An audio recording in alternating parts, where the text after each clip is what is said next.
Hello everybody and welcome to another edition of Inside Guns with your host, me, the Yankee Marshal. I think you're going to notice that things look a little different right now, and there's a reason for that.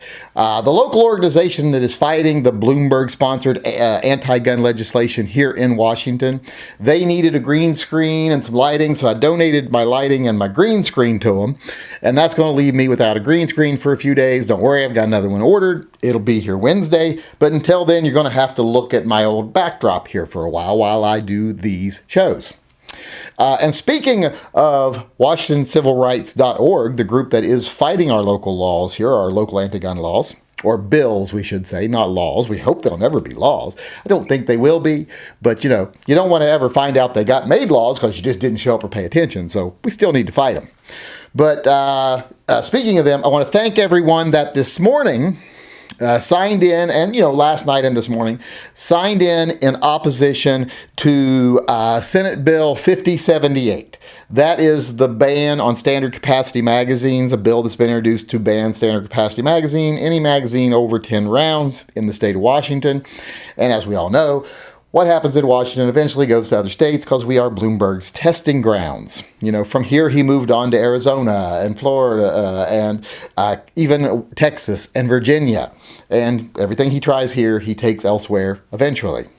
So he's trying some other stuff here, and we're fighting back. And I want to thank all of you out there that used the link in the video to go over, sign in, and state your opposition to this bill. You don't have to be a resident of the state of Washington to go over and do so. But I wanted to thank everyone that did that this morning, and I'll give you a little more information later of what we need to do tomorrow morning for the other hearing on the other bill. But first, I want to start the show here today a little out of sequence because for the first time in a long time, I have a new gun. So I want to start off with gun talk today so that I can actually show you the new gun I just bought.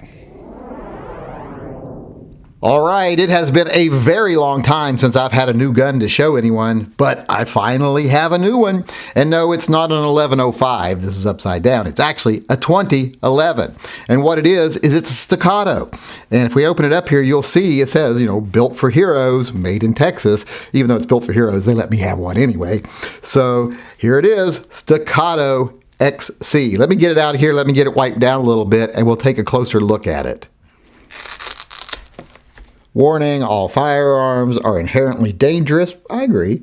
Even when used for their lawful intent by experienced personnel. Do not handle this firearm unless you are familiar with its operation and care. Keep this and all other firearms out of the reach of children and inexperienced operators.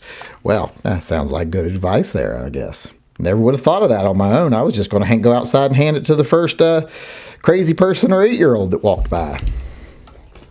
Thank God it had this tag. Here's a little tip for people making their own videos. These little bottle caps make great for propping up guns, and if you need one taller, just glue 2 of them together. They make perfect little props for your guns. You can't see them under there once they're under. All right, everybody, here it is, the new Staccato XC. Now, you might remember I had a Staccato before. It was the Duo, I believe, and I got rid of it. I sold it. Now, I sold it for 2 reasons. One, because I wanted to buy a Korth revolver, and they're not cheap, so I had to sell some guns.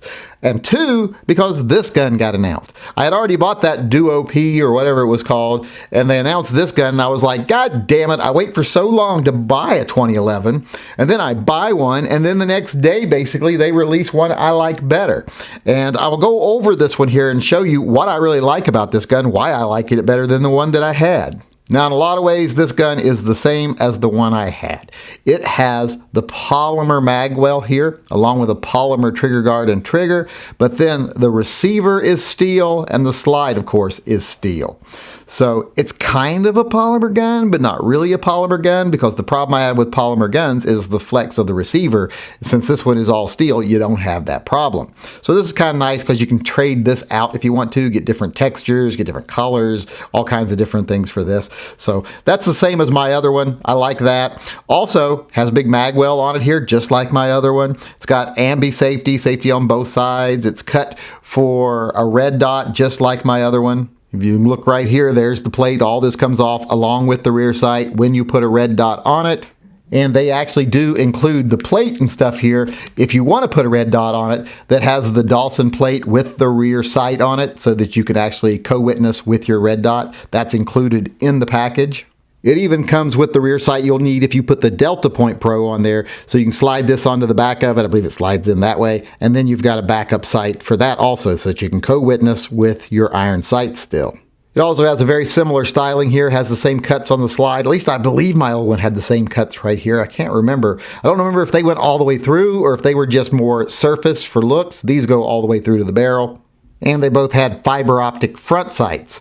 But this is where it gets different. This one has an integrated muzzle brake on it. As you can see here, the frame is actually cut out to the length of the muzzle brake. It's not something you just stick on that sticks out past the end of the gun. The gun actually ends where the muzzle brake ends because the frame goes all the way out. Like I said, it is integrated.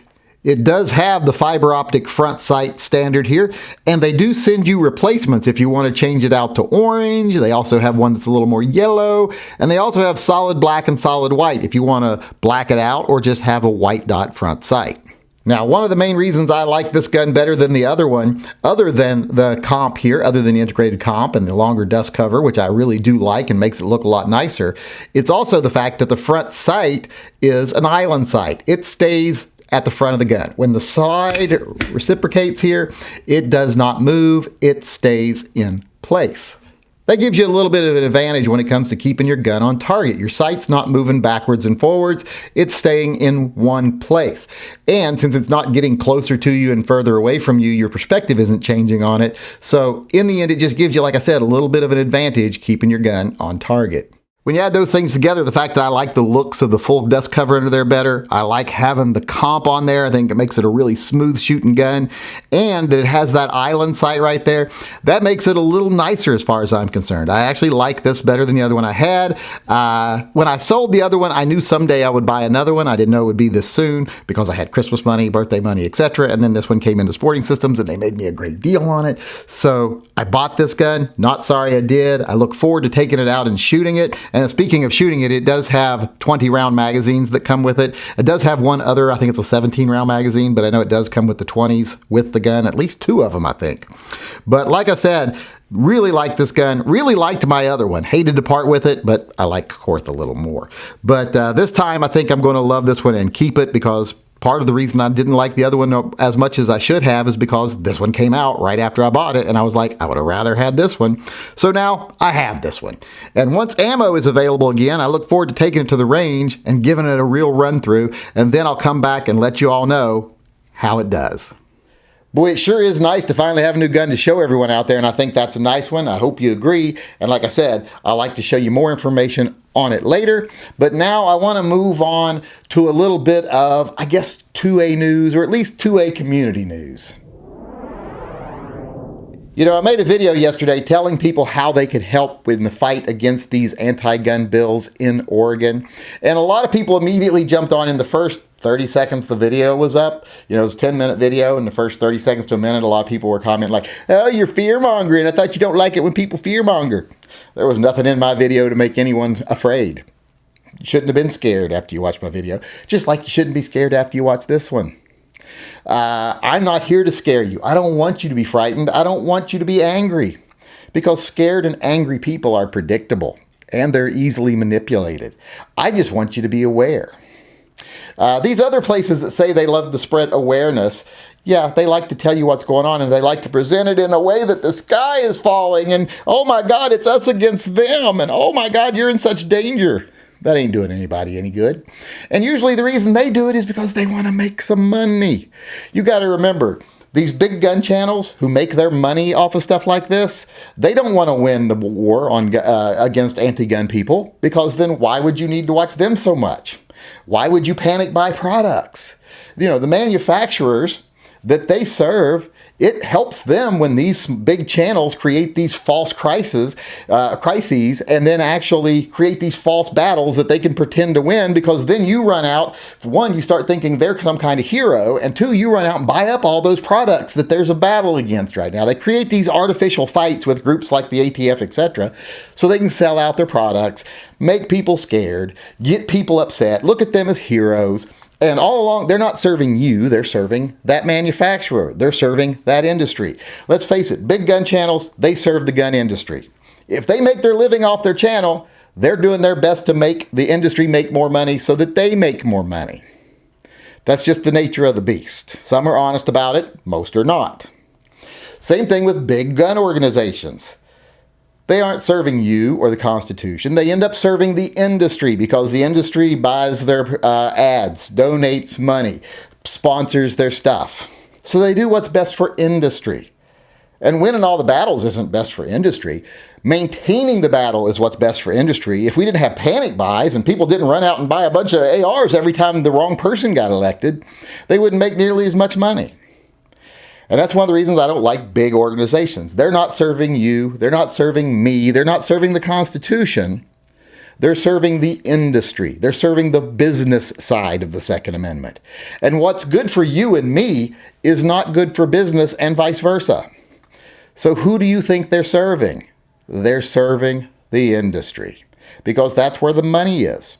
That's why I ask every person to ignore those people. Ignore the little spats with, about products and everything else. The reason they create these fights about products, like I said, is to sell product. And also to get you to look at them as the people who defended you against this infraction on your rights. This attack by the government. And when the government wasn't even attacking them and didn't even know they were in a fight, they do that so that you'll give them money and you'll buy product. Win-win for them. So stop listening to them and start fighting local.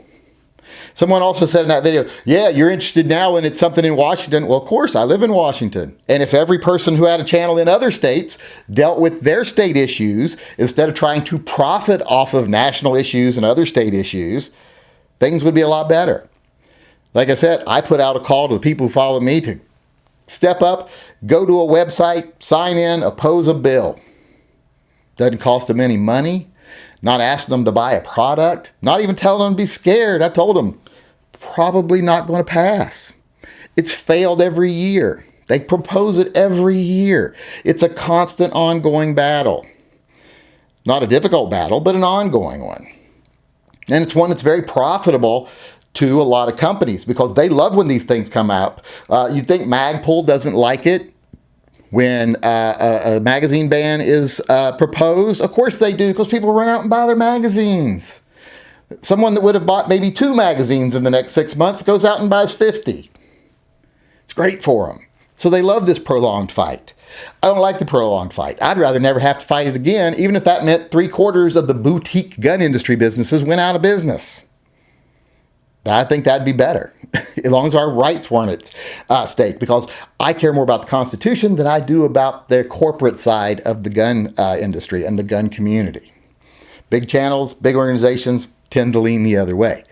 So I don't want you to be afraid. I don't want you to be scared. I just want you to be involved. Be involved on your state level and be involved personally. That's one of the things I ask people to do. Get involved yourself.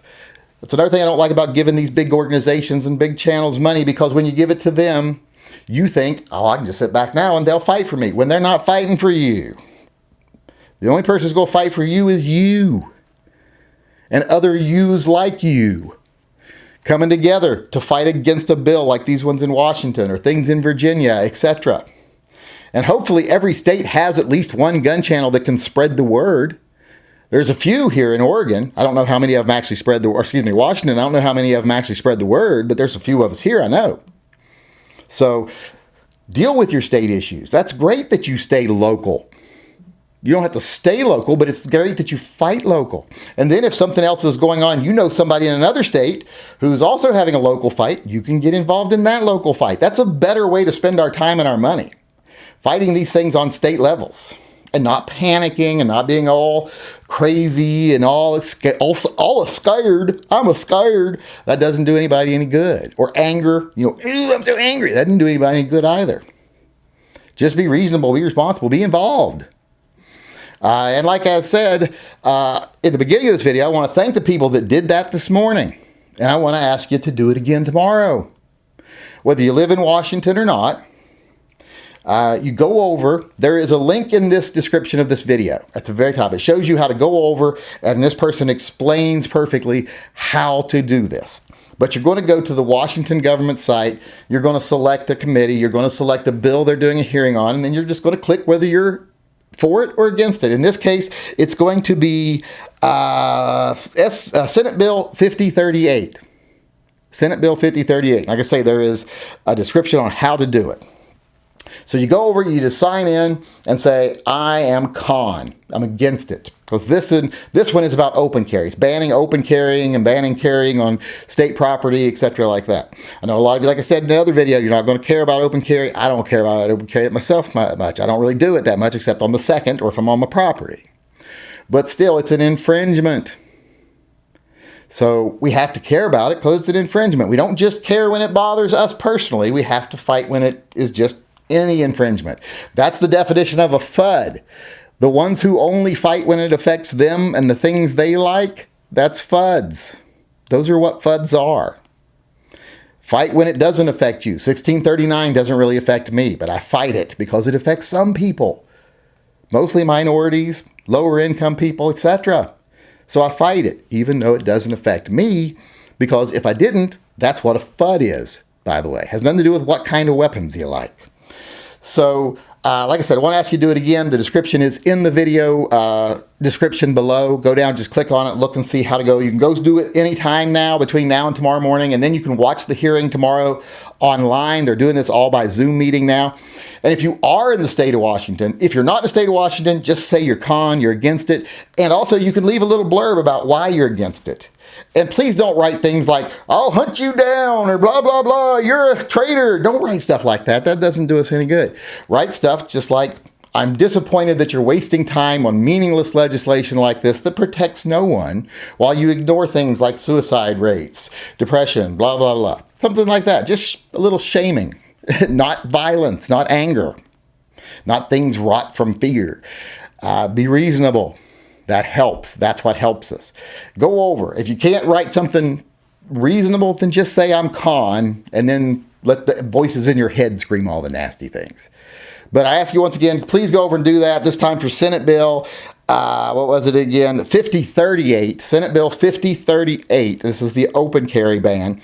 Go over, sign in, say you're con. If you've got a statement you want to make a statement on the website. And if you actually live in the state of Washington, you can even sign up to actually speak, to be a witness against the bill, against the legislation. Small chance you'll be chosen because there's going to be a ton of people against, and there might not be nearly as many people for, and they only take an equal number from each side. They never let it appear like the pro-gunners are winning because they want to make it look equal all the time, you know, that false equivalency there. So do that. Like I said, sign in, con, leave a comment, or if you're a local resident, you live in Washington, sign up to actually speak against the bill if you want to. You don't have to, but you can. I appreciate the people who did it this morning, and I appreciate people that will do it today or tomorrow. Actually, it's tomorrow by the time you see this video. So please go over, do it again. And once again, thanks to those who already did it today. All right, as usual, to bring some semblance of normalcy to this video today, I want to end the show with our viewer EDC, our concealed carrier of the day. And today we have Casper. And I know all of you looking at this picture right now can see, I see why they call him Casper, since he is showing us a little bit of skin here. And Casper is carrying his CZ PCR in an inside waistband Detroit clip holster. This is a wonderful gun, and he's carrying it here with a clip holster because he doesn't have a belt with these pants. That's one of the good things about these clip holsters. Makes it easy to carry a gun even if you're not wearing a belt. So I really like what he's carrying, and it's even okay to me the way he's carrying it. Now, I am going to say one thing here. Now, Casper, I am giving you a lot of leeway here. I'm cutting you a lot of slack because the CZ PCR is such a great gun. But those pants, I'm sorry, that's not acceptable. That hurts my eyes to look at it. I know you say they're chef's pants or whatever the fuck that means, but I'm afraid those pants alone, like I said, giving you some leeway because of the gun, I got no choice but to say you are now on probation. I expect better from you in the future. But there we have it, our viewer EDC of the day, Casper with his CZ PCR in his inside waistband clip holster. All right, everybody, there you have it. There's our show for today. I hope you enjoyed it, and I hope you come back tomorrow. We're going to have some more things coming in the near future, maybe some news about Minuteman ammo, and we're going to be having some other programs here where we're going to just flood some local lawmakers' voicemails with, rejections of what they're doing and statements against some of the things they're proposing. We're just going to tie up their phone lines and stuff. If we can't be in front of the Capitol building protesting, we're going to let them know by how many voicemails they have that day. Just a little unpleasantness for them.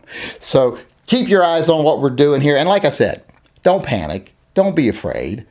We're going to win in the end. Like I say, we're facing a magazine limit here in Washington while we're already having magazine bans declared unconstitutional by the Ninth Circuit and hopefully the Supreme Court soon. So all we have to do is just defend our flanks for a while. We're going to win in the courts. And 2021 is going to be the year of the gun if we keep our heads about us.